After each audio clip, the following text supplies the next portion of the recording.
Everyone welcome to Shashi cooking. Tomato bath, chitranna, puliyogare, lemon rice, ಈ ರೀತಿ ನಾನಾ ಥರ ನೀವು ರೈಸ್ ಐಟಮ್ಸ್ ತಿಂದಿರ್ತೀವಿ.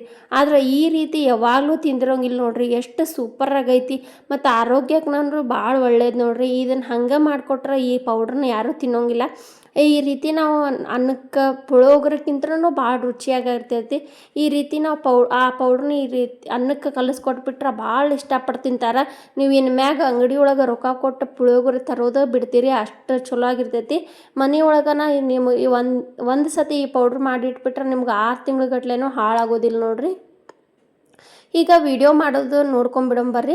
ಫಸ್ಟಿಗೆ ಯಾರೆಲ್ಲ ಶಶಿ ಕುಕಿಂಗ್ ಚಾನಲ್ಗೆ ಸಬ್ಸ್ಕ್ರೈಬ್ ಮಾಡಲ್ಲ ಪ್ಲೀಸ್ ಎಲ್ಲರೂ ಸಬ್ಸ್ಕ್ರೈಬ್ ಮಾಡಿರಿ. ಬಾಜುಕ್ ಬೆಲ್ಲ ಕರಿತೀವಿ ಅದು ಒತ್ತಿರಿ. ಈಗ ಫಸ್ಟಿಗೆ ಗ್ಯಾಸಿನ ಮ್ಯಾಗ ಒಂದು ಬಾಳ್ಗೆ ಇಟ್ಟೇನೆ ನೋಡ್ರಿ. ನಾನು ಆ ಬಾಳ್ಗೆಗೆ 1 ಗ್ಲಾಸ್ ಅಂದ್ರೆ 1 ಬೌಲ್ ಅಷ್ಟು ನಾನು ಇವು ಅಗಸಿ ತೊಗೊಂಡೇನಿ ನೋಡ್ರಿ. ಅಗಸಿ ಚಟ್ನಿ ಅಂದರೆ ಉತ್ತರ ಕರ್ನಾಟಕ ಕಡೆ ಭಾಳ ಫೇಮಸ್ ರೀ. ಅಗಸಿ ಚಟ್ನಿ, ರೊಟ್ಟಿ, ಖಡಕ್ ರೊಟ್ಟಿ, ಕಡ್ಲಿ ಚಟ್ನಿ ಅಂಥೇಳಿ ಭಾಳ ತಿಂತಾರೆ. ನಾನೀಗ ಇದರಲ್ಲೇ ನಾನು ರೈಸ್ಗೆ ಹಾಕಾಗಂತೆ ಒಂದು ಪೌಡ್ರ್ ಮಾಡಿ ತೋರ್ಸಾಕೊಂತೀನಿ. ಈಗ ಅಗಸಿನ ನಾನು ಒಂದು ಬಾಳ್ಗೆ ಹಾಕೊಂಡೇನಿ ನೋಡ್ರಿ. ಫಸ್ಟಿಗೆ ಬಾಳ್ಗೆ ಕಾಯಕ್ಕೆ ಇಟ್ಕೊಂಡಿದ್ದೆ ನಾನು. ಅದನ್ನು ಹಾಕ್ಕೊಂಡು ಈ ರೀತಿ ಹಗರ್ಕ ಸಣ್ಣ ಉರಿ ಇಟ್ಕೊಂಡು ಕೈ ಆಡ್ಸ್ಕೊಂಡೇನಿ. ಒಮ್ಮಕ್ಲೆ ಜೋರು ಇಟ್ಕೊಳಕ್ಕೆ ಹೋಗ್ಬಿಡ್ರಿ ಗ್ಯಾಸ್ ಫ್ಲೇಮ್. ಈಗ ಇವು ಹುರಿದಿದ್ದು ಹೆಂಗೆ ಗೊತ್ತಾಕೈತೆ ಅಂದ್ರೆ ಈಗ ಸಿಡ್ಯಾತ ನೋಡ್ರಿ ಚಟಪಟ ಅಂತೇಳಿ. ಈ ರೀತಿ ನಮ್ಗೆ ಸಿಡಿಬೇಕು ನೋಡ್ರಿ ಅವು. ಆವಾಗ ಚಲೋ ಹೊತ್ತಂಗೆ ಹುರಿದಿರ್ತಾವೆ. ಈಗ ಅದನ್ನು ಬೇರೆ ಸಪ್ರೇಟ್ ಒಂದು ಪ್ಲೇಟಿಗೆ ತಗೊಂಬಿಡ್ತೇನೆ. ಅದಕ್ಕೆ ಬಾಳ್ಗಿಗೆ 1 ಸ್ಪೂನ್ ಅಷ್ಟು ಎಣ್ಣೆ ಹಾಕೋತೇನೆ ನೋಡ್ರಿ. ಹಾಕ್ಕೊಂಡು ಒಣ ಮೆಣ್ಸಿಕಾಯಿ ಒಂದು 15 ಒಣ ಮೆಣ್ಸಿಕಾಯಿ ತೊಗೊಂಡೇನಿ ನೋಡ್ರಿ. ನಾನು ಇವು ಖಾರದ ಮೆಣ್ಸಿಕಾಯಿ ರೀ ಇವು. ಇದಷ್ಟ ಖಾರ ಯೂಸ್ ಮಾಡೋದ್ರಿಂದ ನಾನು ಸಪ್ಪಂದೇನು ಮೆಣ್ಸಿಕಾಯಿ ಹಾಕಿಲ್ಲ, ಬರೀ ಖಾರದಷ್ಟೇ ಯೂಸ್ ಮಾಡತ್ತೀನಿ ನೋಡ್ರಿ. ಈಗ ಒಂದು ಸ್ವಲ್ಪ ಎಣ್ಣೆಗೆ ಹುರ್ಕೊಂಡು ಕೂಡ ಇದನ್ನು ಒಂದು ಬೇರೆ ಸಪ್ರೇಟ್ ಬೌಲಿಗೆ ತಕ್ಕೊಂಬಿಡ್ತೇನೆ ನೋಡ್ರಿ. ಭಾಳ ಹೊತ್ತನ ಹುರಿಬಾರ್ದ್ರಿ, ಯಾಕಂದ್ರೆ ಹೊತ್ತತಾವ. ಒಂದು ಸ್ವಲ್ಪ ಕೈ ಆಡಿಸ್ಬಿಡ್ಬೇಕು. ಬಿಸಿ ಎಣ್ಣೆಗೆ ಒಂದು ಕೈ ಆಡಿಸ್ಬಿಟ್ರೆ ಈ ರೀತಿ ಹಾಕ ನೋಡ್ರಿ. ಈಗ ಎರಡೂ ತಣ್ಣಗಾಗ್ಯಾವ. ಒಂದು ಅಗಸಿನ ನಾನು ಒಂದು ಸಣ್ಣ ಮಿಕ್ಸಿ ಜಾರ್ ತೊಗೊಂಡು ಅದ್ರೊಳಗೆ ಹಾಕ್ಕೊಂಡು ಪುಡಿ ಮಾಡ್ಕೊತೇನೆ ನೋಡ್ರಿ. ಅಗಸಿ ಚಟ್ನಿ ಮನೆಯೊಳಗೆ ಮಕ್ಕಳಾತು ದೊಡ್ಡೋರಾತು ಒಬ್ಬೊಬ್ಬರು ತಿನ್ನೋಂಗಿಲ್ಲ. ಈ ರೀತಿ ಅನ್ನಕ್ಕೆ ಕಲಿಸ್ಕೊಟ್ಬಿಟ್ರೆ ಅನ್ನದ ಜೊತೆ ಅಗಸಿ ಚಟ್ನಿ ತಿಂದಂಗೂ ಆಕೈತಿ ಮತ್ತು ಅನ್ನನೂ ಹೊಟ್ಟೆ ತುಂಬತೈತಿ ನೋಡ್ರಿ. ಅಷ್ಟು ರುಚಿಯಾಗಿರ್ತೈತಿ. ಈ ರೀತಿ ಪೌಡ್ರ್ ಮಾಡ್ಕೊಂಬರ್ಬೇಕ್ರಿ ಅಗಸಿನ. ಈಗ ಇದನ್ನು ಅಗಸಿ ಪೌಡ್ರ್ ಮಾಡಿದ್ವಲ್ಲ ಅದನ್ನು ಬೇರೆ ಒಂದು ಪ್ಲೇಟಿಗೆ ತಕ್ಕೊತೀನಿ. ಒಣ ಮೆಣ್ಸಿಕಾಯಿ ಹುರಿದಿಟ್ಟಿದ್ವಲ್ಲ ಅದನ್ನು ಹಾಕೋತೇನೆ ನೋಡ್ರಿ. ಎರಡೂ ಒಮ್ಮಕ್ಲೆ ಹಾಕಿದ್ರೆ ಸಣ್ಣ ಆಗೋದಿಲ್ಲ ರೀ, ಹಂಗೆ ಹಳಕಳಕ್ಕೆ ಉಳಿತೈತಿ. ಅದಕ್ಕಾಗಿ ನಾನು ಬೇರೆ ಬೇರೆ ಮಾಡ್ತೇನೆ ನೋಡ್ರಿ. ಈ ರೀತಿ ಬೀಜ ಒಂದು ಸ್ವಲ್ಪ ಉಳ್ದಾವ. ಈ ರೀತಿನೇ ಇರ್ಬೇಕು ನೋಡ್ರಿ. ಪೂರ್ತಿ ಸಣ್ಣ ಆಗಬಾರ್ದ ಮತ್ತು ಜಾಸ್ತಿ ದಪ್ಪನೂ ರುಬ್ಕೋಬಾರ್ದ್ರಿ. ಒಂದು ಮೀಡಿಯಮ್ ಒಳಗೆ ರುಬ್ಕೊಂಡು ಇಟ್ಕೋಬೇಕ್ರಿ ಇವನ್ನ. ಈಗ ಅಗಸಿ ಪೌಡ್ರ್ ಮಾಡಿಟ್ಕೊಂಡಿದ್ವಲ್ಲ ಅದಕ್ಕೆ ಖಾರದ ಜೊತೆನ ಹಾಕ್ಕೊಂಡು ರುಬ್ಕೋತೇನೆ ನೋಡ್ರಿ. ನೋಡ್ರಿ ಸೇಮ್ ಪುಳಿಯೋಗರೆ ಪೌಡ್ರ್ ಗತಿನ ಕಾಣಿಸ್ತೈತಲ್ಲ, ಸೂಪರಾಗೈತಿ. ನೀವು ಇದೇನು ತೋರ್ಸಾತೀರಿ ಅಂತೇಳಿ ಅನ್ಕೊಳಕ್ಕೆ ಹೋಗ್ಬೇಡ್ರಿ. ನೀವು ಮನೆಯೊಳಗೆ ಮಾಡ್ಕೊಂಡು ತಿಂದ್ರನ ನಿಮ್ಗೆ ಇದ್ರ ಟೇಸ್ಟ್ ಗೊತ್ತಾಕೈತೆ ನೋಡ್ರಿ. ಈಗ ಇದನ್ನು ಪೌಡ್ರ್ ಮಾಡ್ಕೊಂಡು ಬೇರೆ ಕಡೆ ಇಟ್ಕೊಂಡೆ. ಅದಕ್ಕೆ ಬಾಳ್ಗೆ ಆಗಳೇ ಮೆಣ್ಸಿಕಾಯಿ ಹುರಿದಿದ್ವಲ್ಲ ಅದ ಬಾಳ್ಗಿಗೆ ಇನ್ನೂ ಸ್ವಲ್ಪ ಎಣ್ಣೆ ಹಾಕ್ಕೊಂಡು ಅದು ಎಣ್ಣೆ ಕಾದ್ಮ್ಯಾಗ ಜೀರಿಗೆ ಸಾಸಿವೆ ಹಾಕೋತೀನಿ ನೋಡ್ರಿ. ಆಮೇಲೆ ಒಂದು ಅರ್ಧ ಸ್ಪೂನಷ್ಟು ಉದ್ದಿನಬೇಳೆ ಹಾಕೋತೀನಿ.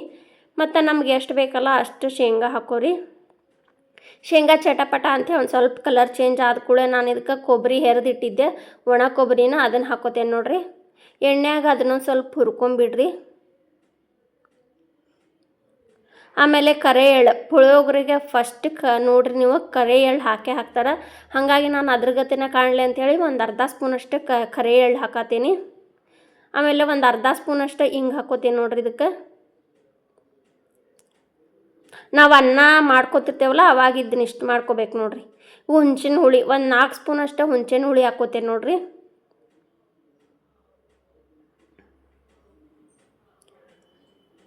ಒಂದು ಸ್ವಲ್ಪ ಹೊತ್ತನ ಈ ರೀತಿ ಕೈ ಆಡ್ಸ್ಕೊಂಬಿಡ್ರಿ. ಆಮೇಲೆ ಅದಕ್ಕೆ ಒಂದು ಸ್ವಲ್ಪ ಬೆಲ್ಲ ಹಾಕೋತೇನೆ ನೋಡ್ರಿ. ಹುಳಿ ಹಾಕಿರ್ತೇವಲ್ಲ ಅದೊಂದು ಸ್ವಲ್ಪ ಬ್ಯಾಲೆನ್ಸ್ ಆಗಲಿ ಅಂತ ಒಂದು ಸ್ವಲ್ಪ ಬೆಲ್ಲ ಹಾಕ್ಕೊತೀನಿ. ಈಗ ನಾವು ಪೌಡ್ರ್ ಮಾಡಿರ್ತೀವಲ್ಲ ಅಗಸಿ ಪೌಡ್ರ್ ಅದನ್ನು 2 ಅಥವಾ 3 ಸ್ಪೂನ್ ಹಾಕೋತೇನೆ ನೋಡ್ರಿ. ನಾ ಅನ್ನ ಸ್ವಲ್ಪ ತೊಗೊಂಡಿರೋದಕ್ಕೆ ಇಷ್ಟ ಮಾಡ್ಕೊಳತ್ತೀನಿ. ನೀವು ಜಾಸ್ತಿ ಅನ್ನ ಇದ್ದರೆ ಇನ್ನೂ ಸ್ವಲ್ಪ ಜಾಸ್ತಿ ಮಾಡ್ಕೊಬೋದ್ರಿ. ಇದಕ್ಕೀಗ ರುಚಿಗೆ ತಕ್ಕಷ್ಟು ಉಪ್ಪು ಹಾಕ್ಕೊಂಡು ಒಂದು ಸ್ವಲ್ಪ ಹೊತ್ತನ ಕೈ ಆಡಿಸಿ ಬಿಟ್ಬಿಡೋದು ನೋಡ್ರಿ. ನಾನು ಇದಕ್ಕೆ ಕರಿಬೇವು ಹಸಿವು ಹಾಕ್ಕೊಂಡಿಲ್ರಿ, ಒಣ ಕರಿಬೇವು ಹಾಕ್ಕೊಳ್ತೇನೆ ನೋಡ್ರಿ. ಅವು ಕ್ರಿಸ್ಪಿಯಾಗಿದ್ರನ ಚಲೋ ಅನ್ನಿಸ್ತಾವೆ ಕರಿಬೇವು. ಈಗ ಇದನ್ನು ಒಂದು ಸ್ವಲ್ಪ ತನ ಈ ರೀತಿ ಬಾಡಿಸ್ಕೊಂಡು ಗ್ಯಾಸ್ ಫ್ಲೇಮ್ ಬಂದ್ ಮಾಡಿಬಿಡ್ತೀನಿ. ಆಮ್ಯಾಗ ಅನ್ನ ಹಾಕಿ ಕಲಿಸ್ಕೊಂಬಿಡೋಣ್ರಿ ಇದಕ್ಕೆ. ನೋಡ್ರಿ ಸೇಮ್ ಪುಳಿಯೋಗರೆ ಗತೆನ ಐತಿ. ಆ ಟೇಸ್ಟು ಸತ್ಯಕ್ಕೆ ಅಷ್ಟು ರುಚಿಯಾಗೈತಿ ನೋಡ್ರಿ, ಅದಕ್ಕಿಂತ ರುಚಿಯಾಗೈತಿ. ಒಂದು ಬೌಲ್ ಸಣ್ಣ ಬೌಲಿನ ಅನ್ನ ತೊಗೊಂಡಿದ್ದೆ ನೋಡ್ರಿ. ಫಸ್ಟಿಗೆ ಮಾಡಿಟ್ಕೊಂಡಿದ್ದೆ. ನಾವು ಉದುರಾಗಿ ಮಾಡ್ಕೊರಿ ಅನ್ನನ. ಈಗ ಅದನ್ನು ಕಲಿಸ್ಕೊಂಬಿಡೋಣ್ರಿ. ಈಗ ರೊಕ್ಕ ಕೊಟ್ರೂ ಪುಳಿಯೋಗರೆ ಪಾಕಿಟ ಚಲೋ ಸಿಗಾತಿಲ್ಲ. ನಾವು ಮನೆಯೊಳಗೆ ಮಾಡ್ಕೋಬೇಕಂದ್ರೆ ಜಗ್ಗೆಸ್ಟ್ ಮಸಾಲೆ ಬೇಕು. ಯಾರಿಗೂ ಬಡವ್ರಿಗೆ ಆ ರೀತಿ ಅಷ್ಟು ಮಸಾಲೆ ಹಾಕಿ ಮಾಡ್ಕೊಳಕ್ಕಾಗೋಲ್ಲ. ಈ ರೀತಿ ಒಂದು ಅಗಸಿ ಇದ್ರೆ ಸಾಕು ನೋಡ್ರಿ, ನಮಗೆ ಪುಳಿಯೋಗರೆಕ್ಕಿಂತನೂ ಟೇಸ್ಟ್ 2 ಪಟ್ಟು ಕೊಡ್ತೈತಿ ಇದು. ಮತ್ತು ಆರೋಗ್ಯಕ್ಕೂ ಅಷ್ಟೇ ಒಳ್ಳೇದ್ರಿ ಅಗಸಿ. ಈಗ ನೋಡ್ರಿ ಎಲ್ಲ ಕಲಿಸ್ಕೊಂಡೆ ನಾನು. ಸೇಮ್ ಪ್ರಸಾದ ಆದಂಗೆ ಆಗೈತಿ ನೋಡ್ರಿ, ಮಸ್ತಾಗೈತಿ. ಟೇಸ್ಟ್ ಘಮ ಘಮನೂ ಅನ್ನತಿತ್ತು, ಟೇಸ್ಟ್ನೂ ಅಷ್ಟು ಚಲೋ ಐತಿ. ನೀವು ಮನೆಯೊಳಗೆ ಒಂದು ಸತಿ ಮಾಡ್ಕೊಂಡು ತಿನ್ನಿರಿ, ಹೆಂಗಾಗೈತಂತೆ ಒಂದು ಕಮೆಂಟ್ ಶೇರ್ ಮಾಡೋದು ಮಾತ್ರ ಮರಿಬೇಡ್ರಿ. ನೋಡ್ರಿ ಎಷ್ಟು ಮಸ್ತಾಗೈತಲ್ಲ, ಸೂಪರ್ ಆಗೈತಿ. ಶಶಿ ಕುಕಿಂಗ್ ಚಾನಲ್ಗೆ ಯಾರೆಲ್ಲ ಹೊಸ್ದಾಗಿ ಬಂದಿಲ್ಲ ಸಬ್ಸ್ಕ್ರೈಬ್ ಮಾಡಿರಿ. ಬಾಜುಕ್ಕೆ ಬೆಲ್ಲ ಕರ್ತೈತೆ ಅದನ್ನೂ ಒತ್ತಿರಿ. ನಾವು ಹೊಸ ಮಾಡಿದ ವಿಡಿಯೋ ನಿಮ್ಗೆ ಬರ್ತಿರ್ತಾವೆ. ಈಗ ನಾ ಮಾಡಿದ video TV, tab, mobile, computer ಇದೆಲ್ಲ ಬರ್ತಿರ್ತೈತಿ. ನೀವು ಯಾವ್ದಾರ ಊರಿಂದ ಯಾವುದ್ರಾಗಿಂದ ನೋಡತ್ತೀರಿ ಅನ್ನೋದು ಕಮೆಂಟ್ ಮಾಡಿರಿ. ನೋಡ್ರಿ ತೋರ್ಸಾತೀನಿ ನಿಮ್ಗೆ, ಮಸ್ತಾಗೈತಲ್ಲ, ಸೂಪರ್ ಆಗೈತಿ. ಒಂದು ಸತಿ ಮಾಡ್ಕೊಂಡು ತಿಂದು ಕಮೆಂಟ್ ಮಾಡಿರಿ. ಅಗಸಿ ಚಟ್ನಿ ಪುಳಿಯೋಗರೆ ಮೇಲೆ ನೀವು ಮರ್ತಾ ಬಿಡ್ತೀರಿ. ಮಕ್ಕಳು ಹಗಲೇ ಮುಗಲೇ ಪುಳಿಯೋಗರೆನ ಭಾಳ ಕೇಳ್ತಾರೆ. ಈಗ ಅದ್ರ ಬದಲಿ ನಾವೀಗ ಅಗಸಿದು ಮಾಡತ್ತೇವೆ. Thank you for watching.